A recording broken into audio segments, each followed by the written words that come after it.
ದಶಗವ್ಯ. ಇದಕ್ಕೆ ನಾನು ಮಿಕ್ಸ್ ಮಾಡೋವಂಥದ್ದು ಇಲ್ಲಿ ನೋಡಿ, ದವಸ ಧಾನ್ಯಗಳು ಮಿಕ್ಸ್ ಮಾಡಿರೋದು, ಗ್ರೈಂಡ್ ಮಾಡಿ ಹಾಕ್ತಾ ಇರೋದು.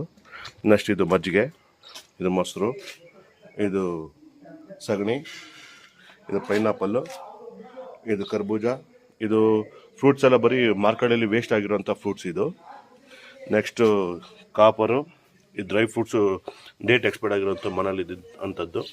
ಇದು ತುಪ್ಪ, ಇದು ಹಾಲು, ಇದು ಕೊಬ್ಬರಿ, ವೇಸ್ಟ್ ಕಂಪೋಸಿಟ್ ವಾಟರ್, ಇದು ಮೊಸರು, ಇದು ಪುಡಿ ಬೆಲ್ಲ, ಇದು ಎಳ್ನೀರು, ಇದು ಫ್ರೂಟ್ಸು, ಇದು ಬಾಳೆಹಣ್ಣು, ಇದು ಗೋವಾ, ಇದು ವಾಟರ್ ಮೆಲನ್ನು, ಆ್ಯಪಲ್ಲು, ಪಪ್ಪಾಯ, ಅದು ಗೋಮೂತ್ರ ಪೂರ್ತಿ ಹಾಕೋವಂಥದ್ದು ದಶಗವ್ಯ. ಇದು ಜೇನುತುಪ್ಪ, ಇದು ಬ್ಯಾಟ್ರಿ ವೇಸ್ಟೇಜು, ಇದು 10 ಮರದ ಎಲೆಗಳು ಇನ್ನೂ ಗ್ರೈಂಡ್ ಮಾಡ್ತಾ ಇದ್ದಾರೆ.